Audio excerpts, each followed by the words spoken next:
دعا بتانے کے لیے کہتے ہیں نا، ارد گرد کے جو واقعات ہوتے ہیں وہ آپ کو کانشیس کرتے ہیں عبادات کے لیے اور اچھا انسان بنانے کے لیے، اور اللہ تعالیٰ ارد گرد کے واقعات کو اسی لیے ہمارے سامنے رونما کرتے ہیں کہ ہم اس سے کچھ سبق حاصل کریں اور اپنی زندگی کو جناب بنائیں بہتر سے بہترین۔ تو ویورز، دعائیں اتنی آسان ہیں، بہت ہی پیاری دعائیں، اور موسٹلی لوگ جو ہیں یہ والی عبادات اور دعا جو ہے کرتے ہوں گے، چھوٹی چھوٹی سی دعائیں ہیں، پر دعائیں جو ہے نا وہ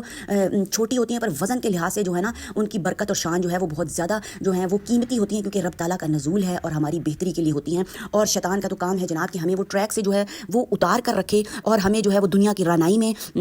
مصروف رکھے اور کہے کہ جی عبادت تو ہم کسی اور وقت کر لیں گے۔ تو ایسا نہیں ہے، نماز کی پابندی بہت ضروری ہے، اور کوشش کریں کہ قرآن شریف کو دیکھیں، قرآن شریف کو کھولیں، اور کھول کے بے شک بھی ایک لائن ہی پڑھ لیا کریں۔ آپ کے پاس اگر ٹائم نہیں ہوتا تو جب آپ آہستہ آہستہ سے کنیکٹ ہوتے ہیں نا کسی چیز کے ساتھ، تو گریجولی جو ہے وہ انسان کو نا عادت پڑتی جاتی ہے اور کریوسٹی بڑھتی جاتی ہے کہ آج میں نے ایک لائن پڑھی ہے تو چلے کل میں نا 2 لائنیں پڑھ لوں گا۔ تو اسی طرح ہوتا ہے، اور رب تعالیٰ بھی جو ہے وہ اپنے بندے پر کیا کرتے ہیں، اس کی ہمت کے مطابق جو ہیں وہ اس کی ہمت اور وسعت کے مطابق اس کو جو ہے زیادہ پرابلمس کریٹ نہیں کرواتے۔ تو جناب کرنا کیا ہے، آپ نے سب سے پہلے جو ہے کلمہ طیبہ، ٹھیک ہے، پہلا کلمہ لا الہ الا اللہ محمد رسول اللہ کی ایک تسبیح، اس کی بہت ہی برکات ہیں۔ اللہ تعالیٰ کی وحدانیت بیان کرنی، اللہ اور اللہ کے رسول